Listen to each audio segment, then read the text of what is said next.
Hi, everybody. I'm Dr. Jaydee Romick, and we're here to talk about Brian's midlife crisis and how to recover after a big injury or illness.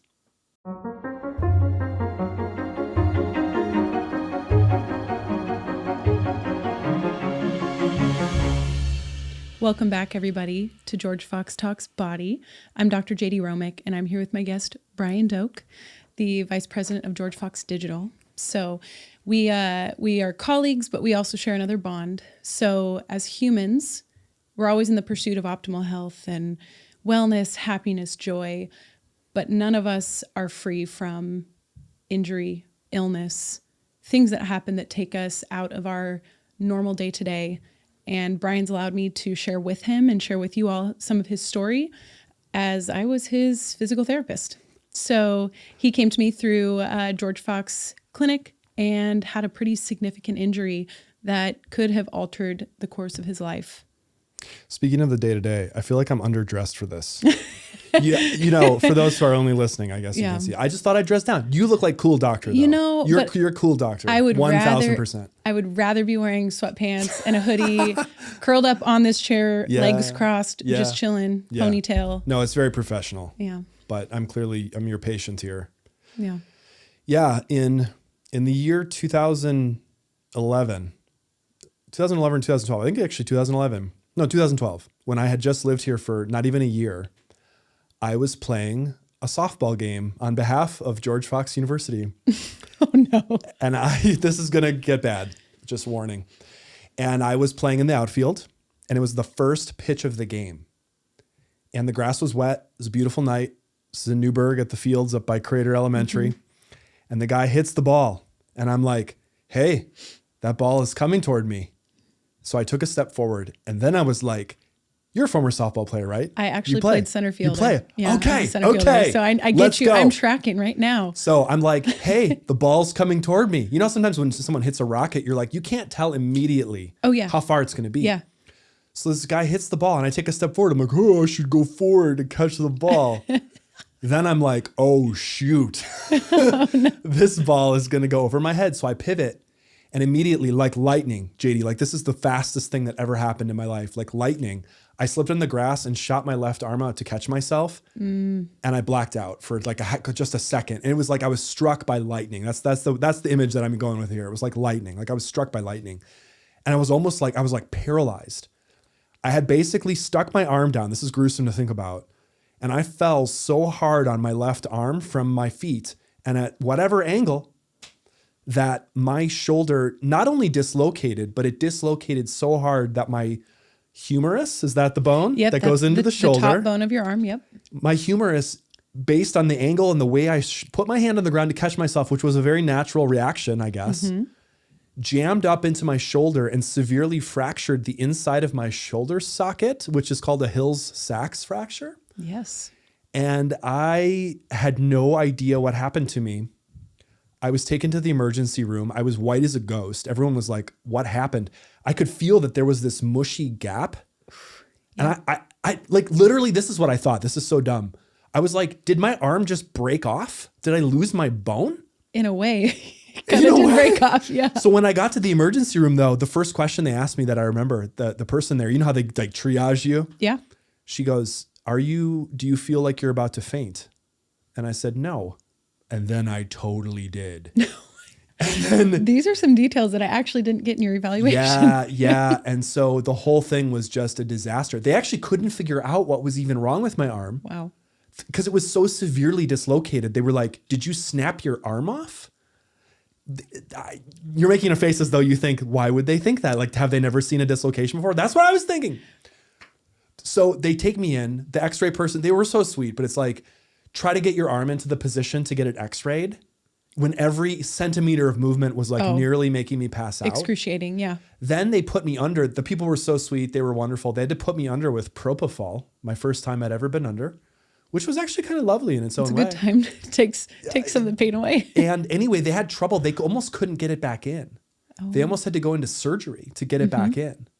So that's a pretty severe dislocation. And that's when that started. Yeah. Is that a normal way to dislocate? Is that the way that typically goes? Yes, actually, falling on an outstretched arm is a good way to either fracture a wrist or dislocate a shoulder.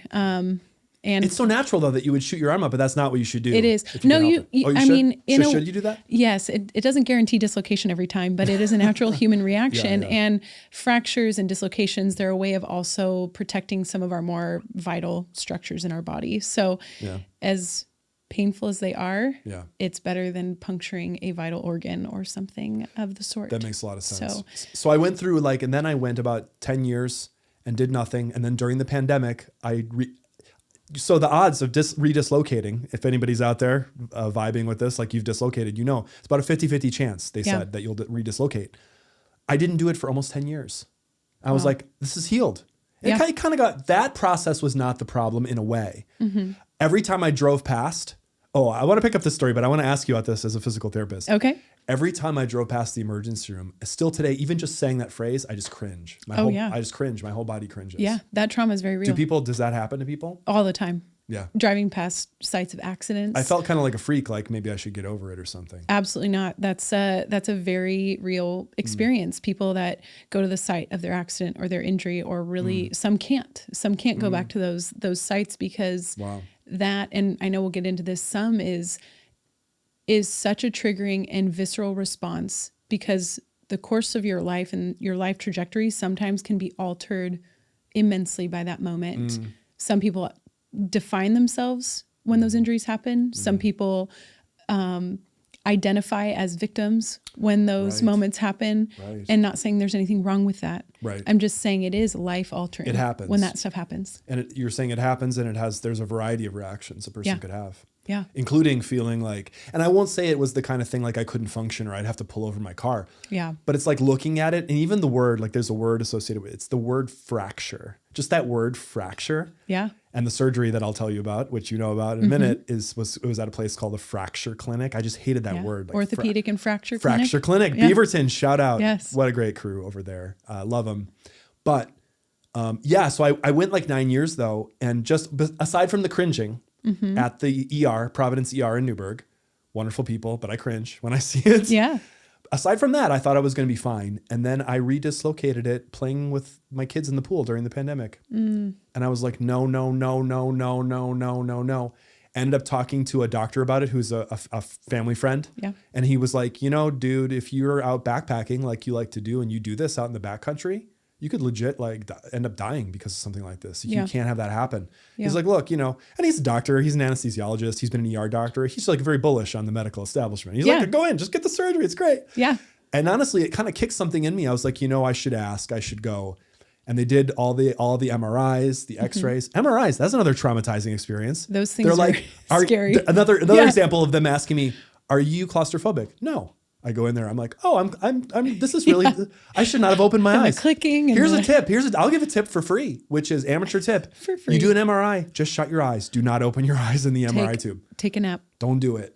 Do not open your eyes. But I did. So they did that. And they were like, yeah, your labrum, which is this little like ring thing inside your shoulder that holds it together. That's a technical explanation for Jaydee. I'm just explaining it to her. No, that's fine. Was torn. And in fact, they were like, it was torn really badly. And they were like, yeah, you're a great candidate for surgery. But that was a decision right there. Do you even do the surgery? Because they're like, you could just keep going on and on. I even saw a YouTube video, which is, I bet, a #1 doctor recommended tactic is to watch some dude talk on YouTube and say stuff with no medical expertise. It's just as good as Dr. Google. And he was like, don't do the surgery. And it really shook me, even though it had no kind of weight or bearing on my life. Just, his voice versus, a doctor with all this stuff. I'm like, maybe I shouldn't. But I was honestly afraid to like revisit that whole thing because I thought it was fine. Anyway, I did the surgery. It all depends on your life and what you want to do. Yes. I'll just say that. YouTube guy had different priorities. I mean, talk more about that though. Why? Like, why do people put out videos like that? Like, how do doctors feel about this whole establishment of like WebMD, kind of to diagnose yourself? Yeah. We all have different experiences, some not as severe. It's everybody we're unique. We have different experience. We have different demands. You going backpacking, you playing with your kids, you doing the athletic things that you like to do having a stable shoulder is a bigger implication for what you want to do and what your life looks like. Right. Someone who may never use that shoulder again, we look at it with ACL surgeries too. Players that are done with their sport may opt to not do ACL surgery and just get super strong, get really stable and supported by their knee. It just depends on your life. So reading Reddit, YouTube, Dr. Google, they don't have your life in mind and they don't know you. Right. That makes a lot of sense. It shows you how, I guess, personal and specialized all these kind of decisions have to be. But it's not something that one would want to make simply in isolation and in fear, like just in the internet. Like I saw that and it did affect me. It made me second guess the question of whether to have surgery. But I needed to talk to like more people right, and figure that out. Yeah. They did the surgery and he said it was, quote, way worse than they thought it was. And see, sometimes this is a reason to go in and do it. Well, that your body is different. Honestly, I felt so validated when they said that. I was so happy that he said that, even though it was bad. Yeah. Because it made me think, it was good. Because he said basically one more time, and I would have been looking at a very different kind of surgery where they cut. This was like the kind where they go in with the.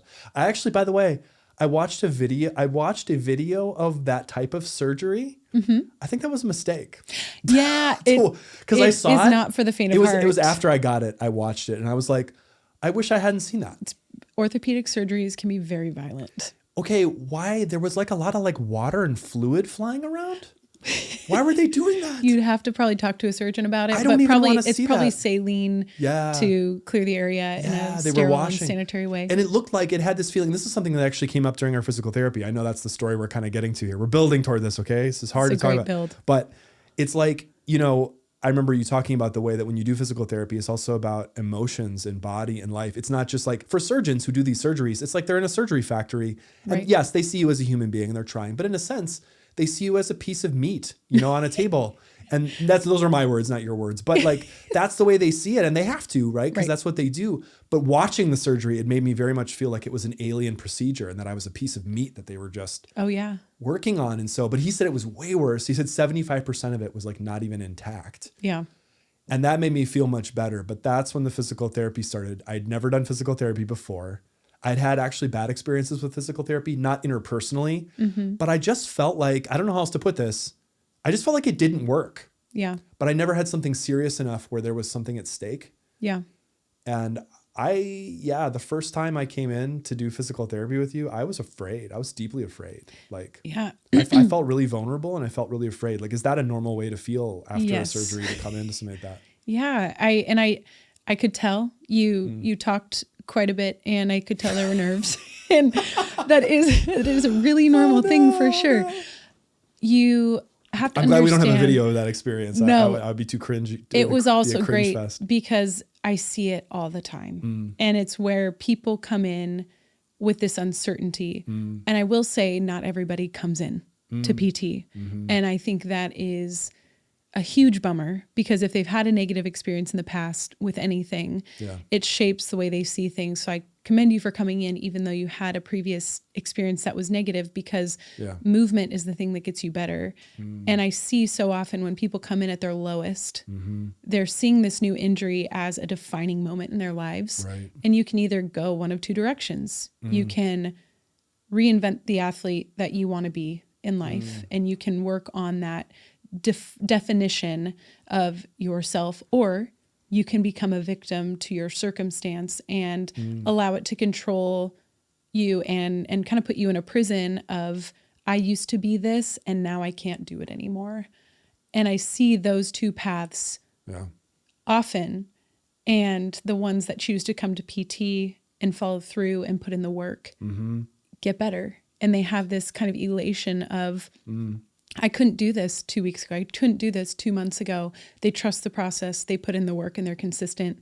And it puts them on an infinitely, exponentially better trajectory for life than the latter, or the former rather, that takes you into this spiral of victimhood and this despair of, I don't have joy in my life anymore. Well, what's weird to me about like having a major surgery, and it could be obviously for anybody, listening, you would have, people have had all kinds of surgeries that have the same effect, Yeah.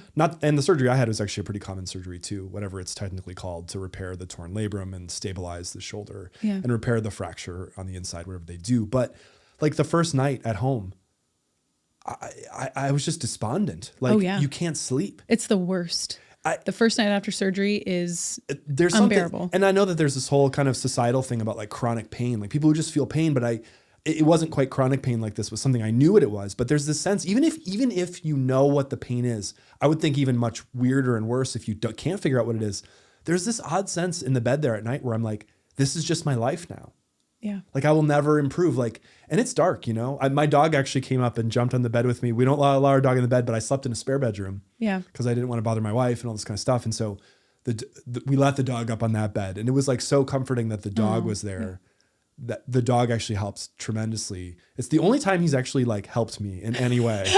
That was his one moment of like actually helping me so to even have something like that in your life was pretty amazing. But just the darkness of that feeling. I have a question for you. Maybe this is like just off. Yeah. Coming in that first time, or even just like having an injury and trying that first little micro step to recover. I think one thing that was really weird for me, given what the fracture was and the feeling and all that stuff, and just having the surgery, I think one of the weirdest things is like you come into a physical therapist and even having someone touch you, like touch the arm. And it made me think about you as a professional, just like there have to be cases like I did not feel good about you like holding the arm. Like there are things that you did, right? Like very gentle things at first, which became much more, stretchy and serious things as those months went by. Yeah. But like right away, it's almost like, how as a medical health professional, do you even approach that issue of like touch or get that kind of permission in a sense? Because it's actually like very sensitive. And some people, there's almost like an animal sense where you want to be like, protect. You protect the thing. Yeah. And you'd be like, relax the arm. I'm holding the arm, relax the arm. And it's like, no, I'm not going to relax the arm. Right. Yeah. There's an immense amount of trust that has to be built. And it is a scary thing. Your first visit, or maybe even your second visit, you're with a stranger who is now in control of one of the most sensitive, like painful appendages on your body, where you're like, I can't move this arm on my own. It hurts. Yeah. Don't touch it. Right. It's a natural protective mechanism. It's what our nervous system does. You're on a heightened alert. And the whole, if not one of the main goals of PT, is to lessen that nervous system alarm system.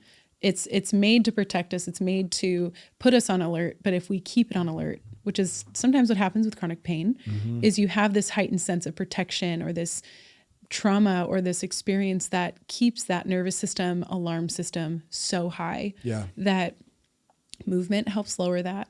Touch can help with that. But it comes with developing a lot of trust and not injuring your patient on the first day. So you have to be really mindful of the techniques you use to initiate movement, let the swelling and the normal inflammation that comes after surgery decrease. Pharmaceuticals can help initially, but letting that process and trusting that process while just gaining some movement can be so healing. One of my rebellions against the surgery is I didn't take any of the narcotics. Atta babe. I was just like, that's impressive. I was just like, I'm not doing it. Yeah. Can I ask you, I know as a medical professional, you can't like share like specific cases, but like, have you ever had a case, or what would you hypothetically do in a case if you have a patient who just like, that protection is so strong. They just are like, no. Yeah. They can't do it. Because I could see, I wasn't like that. I submitted to it, but I could see how one could feel that way. Yeah, I don't have that happen too often. There are folks with chronic pain that, this is going to sound really harsh, if people aren't ready to move, if they're not willing to allow what needs to happen in therapy, which is movement a lot of the time, that's their choice. Right. And that sucks as a healthcare provider, because you know in a way what's best for people. Just like anybody in any profession, whether it's financial management, just different things, like unless people are really invested in what their goals are and what they want to do, you can't convince them, no matter whatever convincing, until they're ready. You can't force them to do anything they don't want to do. Right. And so that's kind of the short answer, is you just can't until they're ready. Yeah. There are, of course, motivational interviewing techniques. You can kind of get to the bottom of, you know, what's keeping them, or what's their Right. prison that they're putting themselves in, Right. so that you can help meet them where they are and get them to move in ways that they're safe and that they feel comfortable and confident. Right. But if they are absolutely unwilling, there's not much you can do. That sounds like a thing that has a greater life app. That's true probably for so many things in our Yes. lives. It reminds me of like the way that Alcoholics Anonymous talks about things, Yeah. like in the issue of like rock bottom and wanting Yeah. to change and stuff like that. I know that's a part of their lore, the AA lore, is like that same kind of thing. Yeah, So absolutely. It applies to lots of stuff, I guess. So what was the driving factor for you? Why did you decide to show up to PT even though you had a bad experience? And Well, what got you out of it? I think it, in a way, to have something that was that traumatic. I mean, my arm is in a sling. Yeah. And I'm like, I think as one approaches middle age, I think I'm either firmly in the beginning of middle age or starting that, kind of process of being the typical middle age, midlife crisis male kind of thing. I think it's a deeply emotional thing because I had this surgery right on the cusp of that time of my life last year. Yeah. And it just became like this whole thing about like, I'm looking at the second half of my life and I'm thinking, how do I want to live the second half of my life physically? It's amazing. How do I want to exercise? Do I want to do these like really long, like 30 plus, 40 plus mile backpacking trips? I wanted to, as you know, like part of the process, which doesn't seem like it involves the shoulder directly, but like I wanted to do longer distance trail running, like 25Ks and 50Ks, which is like 15 to 30 miles, kind of things, even ultra marathon type distances. And it was like, I guess I had to look at it and be like, are those goals that I want to simply give up on and say, I'm not going to do that anymore, I guess? Or is it the kind of thing where, and I had started this whole like kind of health revolution in myself. I started eating very differently in 2019 and I started exercising in a different way. And it kind of sparked me, maybe it was like turning 40 and just those feelings that come with like 40, or maybe now it's 50, where people, there's a certain number that makes you feel like, oh no, I have to treat my body in a certain way. And so I think there was a sense like I knew that it was severe enough. I think I had to face something severe enough in my life, not just like back pain, where maybe one day it was fine, but the next day it was bad. Okay, I'll go to a physical therapist. I don't know if that really helps. Yeah. As opposed to being like, I was trapped, like I felt like there was no way out of this. I still have young kids. And the idea of not being able to do things with them that I wanted to do, of not being able to be on that long family hike and carry their backpack, which I almost always end up doing at some point during the hike, you know? And and just not be, and I think in some ways, maybe like this feeling of youth and going into middle age, it was like, there were ideas about myself, I guess I felt not ready to give up on. Yeah. And I don't ever want to give up on in a sense, although even based on something you said earlier, there's this sense where you have to redefine yourself. Yeah. Like, what if I can't do the same things? Like, one of my early goals I said is I will know I've recovered if I can do pull-ups again. Yep. Because I got into pull-ups. I really love pull-ups. I felt like pull-ups were really great. And I wanted, and you said that it would probably take a year. And I was like, yeah, that feels like too long. Yeah. And I didn't want to, and you know what? I started being able to do them again almost exactly 1 year. It was like October. The surgery was November 16th, 2021. And it was almost like in late October. Yeah. I texted you. I was like, I did pull-ups. Yeah. So to see that, I did not anticipate that it was going to be that long though.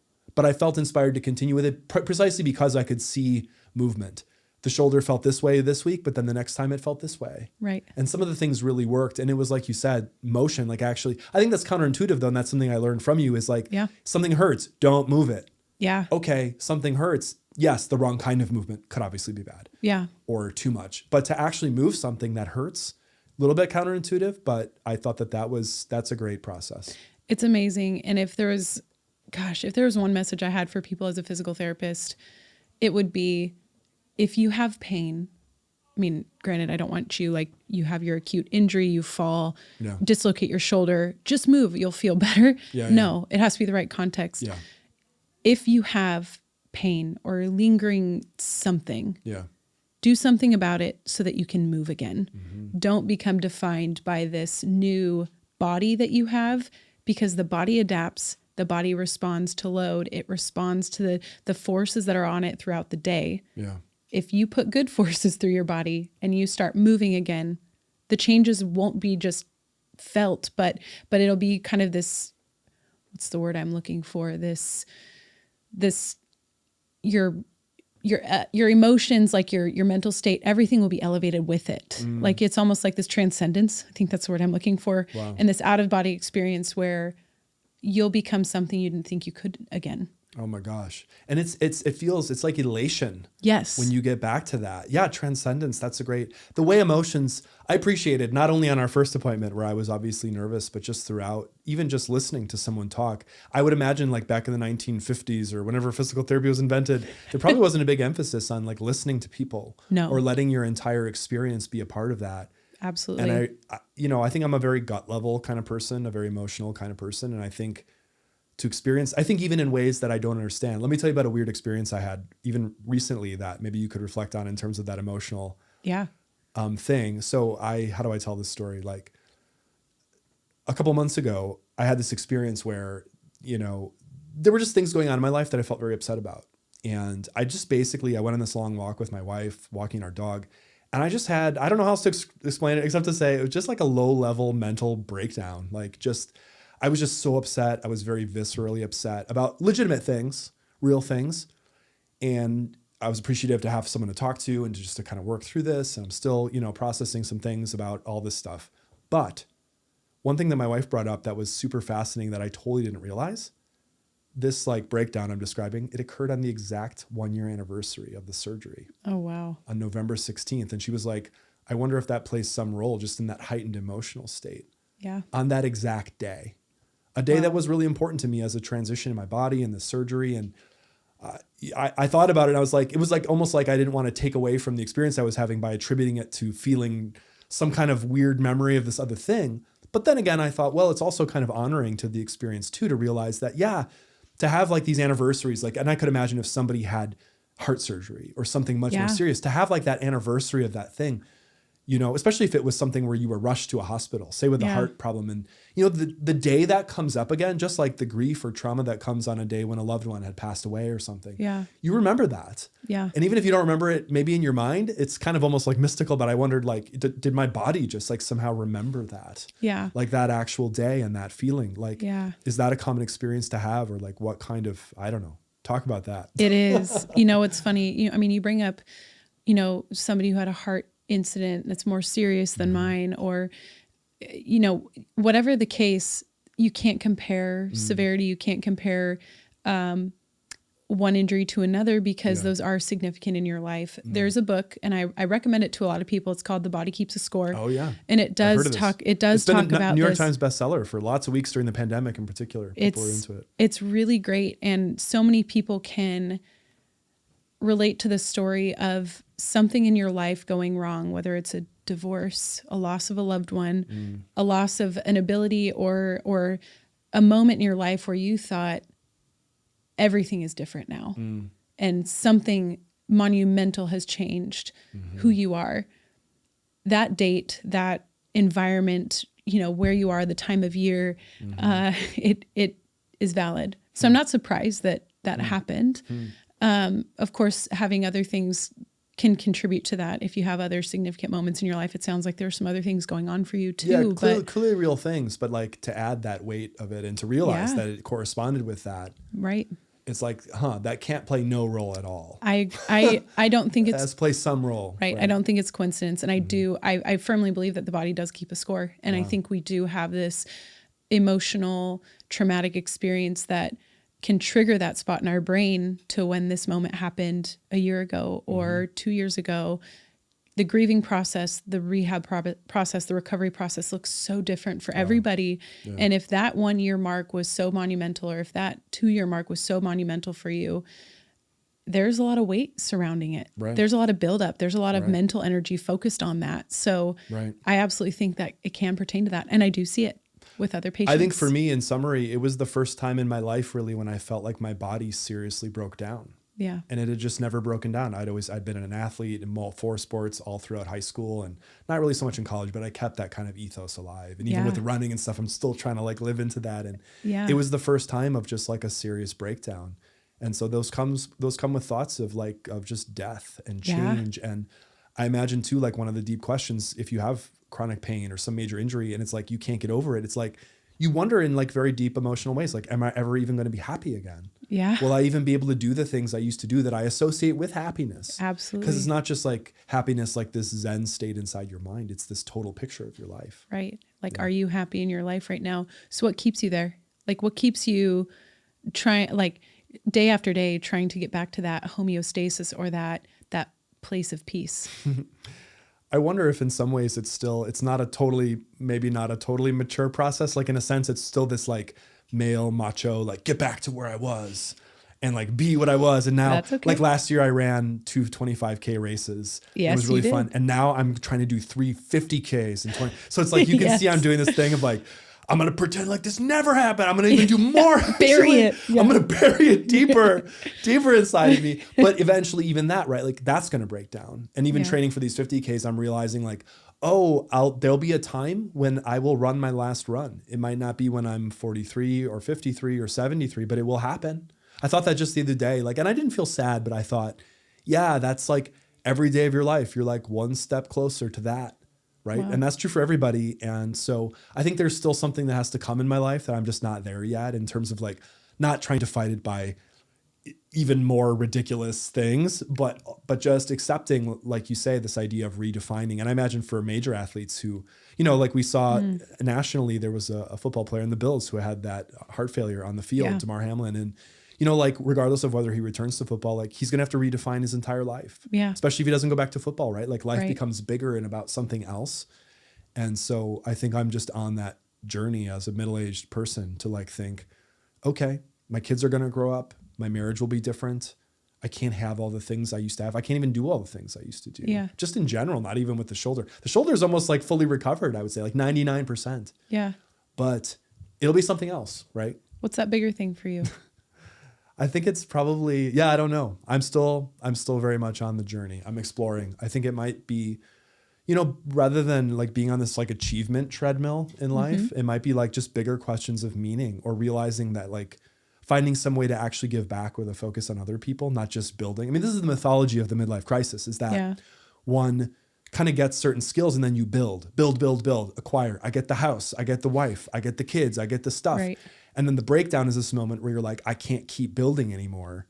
And so when people do very traditional midlife crisis things, grow the ponytail and get the motorcycle and try to run 350K races for no reason, like that kind of stuff. It's like this avoidance of this thing that one's life has to take. And the Christian author, Richard Rohr, has a lot of writing on this about how one has to become a kind of holy fool and take a wisdom descent at that point into life. And so I know whether I wanted to or not at some point, what comes next has to be some kind of descent, not just ascent and clawing upward, but some kind of descent, which involves wisdom and not like just physical strength, but a different kind of strength. Yeah. And also involves going down into like some deeper, darker places of life and also being that support for other people. That's amazing. Too. Yeah. So being that support for other people right now, what are a few pieces of encouragement you have, tips for the journey? Yeah. And you can do 3, you can do 2. It doesn't really matter. Yeah. Yeah. But what's bubbling up for you to tell people right now? Yeah. I mean, in terms of like just medical stuff and in terms of our work that we did together, which was so meaningful. I mean, you were just so good. I think even the kind of practical stuff that can get overlooked, like, you know, we all want like a mystical, beautiful path toward wholeness and not the fact like you have to show up for the appointment. Yeah.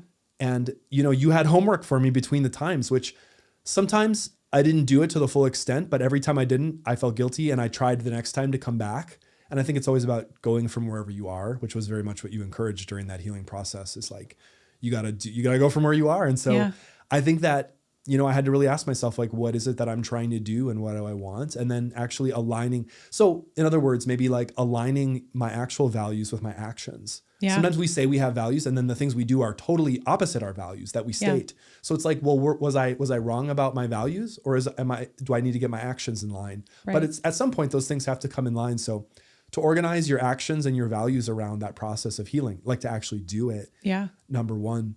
And number 2 right there. I think that those are the things. And then also like, I think there has to be some kind of support network around people like emotionally, whether that's mental health therapy, whether that's all kinds of things. I had some free mental health therapy built into my physical therapy, as you can hear. Great. But I can get that through other ways too, because it is something that goes on. And there does have to be another journey that goes alongside the rehab physical one. And it's like a wisdom journey about how to become a different kind of person. Yeah. And that could be true if I was 25 and had a major surgery or 55 or whatever, or 75. Wow. One becomes a different person. So I think a certain openness to that task and finding other people to journey with along the way. because to do it alone, I think is just a little too lonely. Yeah. We need people. Yeah. Wow. Thank you so much for sharing, Brian. This was an incredible, reconnection of, a time we had rehab together. But I think good memories. The lessons are going to carry the people that need to hear it so far. And your encouragement, your wisdom, and your insight, I think is going to help more people than, or I hope helps more people than we even realize right now. So I appreciate your time. Thank you for coming on. Thank you for being my physical therapist. Anytime and all the time. And go see a PT if you need to get moving again. This video podcast is a production of George Fox Digital. To find more material like this, you can subscribe to George Fox Talks on YouTube, Apple Podcasts, Spotify, or wherever else you listen to podcasts. Our team really appreciates your feedback in the form of likes, comments, and reviews, and we'd really love to hear what you think. To sign up for our weekly email list and to keep up to date with the latest episodes and publications, you can check us out on the web at georgefox.edu/talks. Thank you for listening, and we'll see you in the next episode.